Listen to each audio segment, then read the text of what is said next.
Andy Cohen claims RHONJ's future won't be decided for a long time. Stop asking. The Real Housewives of New Jersey has been in limbo for 4 months, and there's a good chance it will remain that way until this time next year, if Andy Cohen is to be believed. The long-running reality series hit a significant snag in the ratings and storyline department with season 14, which focused on 2 different friend groups because everyone was at odds. The Real Housewives franchise has featured one group of women throughout the various iterations, so certain cast members refusing to film with one another during RHONJ season 14 compelled producers to take a different approach following the season finale. Instead of the traditional reunion, Bravo aired a special that kept the 2 bickering sides apart and left viewers with no resolution. Resolution is only really necessary if most of the cast is returning, but we've been hearing for months now that producers and Bravo are interested in rebuilding RHONJ from the ground up. That decision didn't work well for the Real Housewives of New York City. Despite a relatively decent season 14 with a brand new cast, season 15 has been plagued with minimal storylines.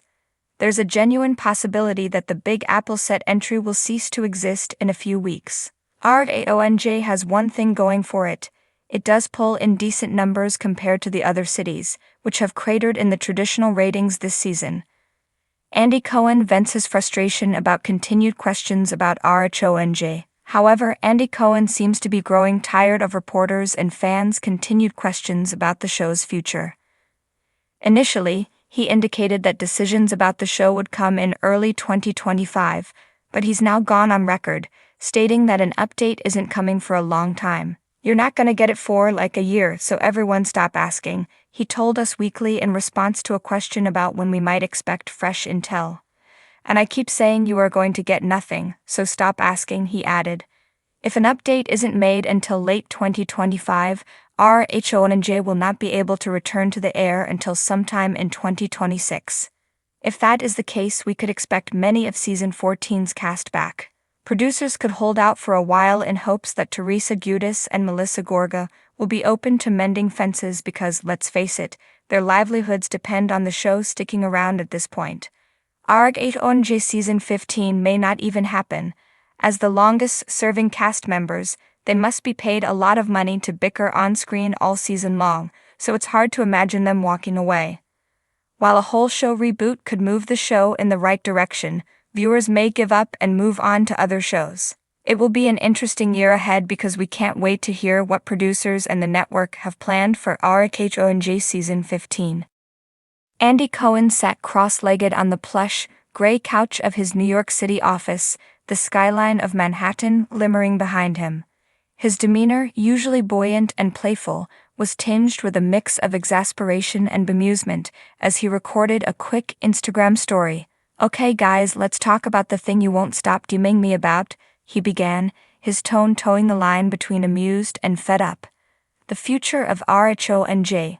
For months, rumors had swirled about the fate of Bravo's beloved franchise, *The Real Housewives of New Jersey*. After a tumultuous season filled with explosive family drama, dwindling alliances, and whispers of cast members refusing to film together, fans were hungry for answers. Would the show return with the same cast?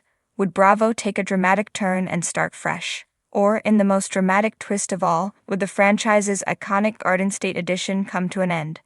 Andy leaned into the camera, his voice dripping with sarcasm. "First of all, stop asking me. Second of all, we're not deciding anything anytime soon." He emphasized each word with exaggerated hand gestures, as if to drive the point home to his millions of followers. "You're gonna have to sit tight because this is not something we're rushing." Fans' imaginations went into overdrive. Online forums buzzed with speculation. Was this Andy's way of stalling while contracts were renegotiated? Was Bravo contemplating an entirely new direction?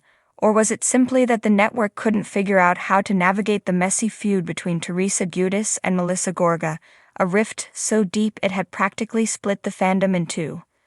Behind the scenes, however, the decision wasn't just about Teresa and Melissa's infamous fallout. There was a broader concern about the show's long-term viability. According to an anonymous Bravo insider, the New Jersey franchise has always been about family. That's what made it so special. But when family drama becomes so toxic that it's impossible to film, it's a problem. We're trying to figure out how to move forward without losing the heart of the show. For Andy, the stakes were personal. He had shepherded the Real Housewives franchise from its humble beginnings in Orange County to a global pop culture phenomenon. New Jersey, with its unique mix of table-flipping theatrics and deeply rooted family ties, held a special place in his heart. But even he had to admit privately that the last season had been exhausting to oversee. Every reunion taping is intense, he confided to a close friend during a late-night dinner in the West Village. But this one? It was next-level brutal. Teresa and Melissa wouldn't even look at each other off-camera. At one point, I thought security might have to step in. It's just a lot. The Bravo honcho's reluctance to make a hasty decision stemmed from his deep understanding of the show's fan base. He knew that any drastic changes could alienate loyal viewers, but he also knew that keeping the status quo was untenable. The idea of a complete cast overhaul had been floated, but even that came with its own set of risks. Would viewers still tune in without Teresa, the show's central figure since its inception? And what about the new crop of housewives introduced in recent seasons? Could they carry the show without the Giudice Gorga drama? While Andy deliberated, the housewives themselves were busy spinning their own narratives. Teresa Giudice, ever the savvy reality star, took to her podcast to drop cryptic hints about her future. "Whatever happens, I'm at peace," she said, her voice tinged with uncharacteristic calm. "I've given so much of my life to this show. If it's time to move on, then that's what I'll do." Melissa Gorga, meanwhile, played the role of the loyal soldier, insisting in interviews that she'd be willing to return if asked. "At the end of the day, it's up to Bravo," she said during a recent appearance on Watch What Happens Live. "I'll do what's best for the show." But behind the scenes, sources close to Melissa claimed she was privately fuming over what she perceived as favoritism toward Teresa. Adding to the uncertainty was the cast's newest addition, Danielle Cabral, who had quickly become a fan favorite. Her brash personality and willingness to call out hypocrisy had endeared her to viewers, but it had also put her in the crosshairs of the more established cast members. "Danielle's great TV," Andy admitted during a recent production meeting. "But we need to make sure she's not burning out too quickly. She's still new to this world." As the weeks turned into months, fans' frustration only grew. Social media was flooded with hashtags like #SaveRHONJ and #TeamTeresa versus #TeamMelissa. Even Bravo's other franchises couldn't escape the shadow of New Jersey's uncertain future. During a cast trip on The Real Housewives of Beverly Hills Kyle Richards jokingly asked Doric Kemsley if she'd consider joining RHONJ to help mediate the madness.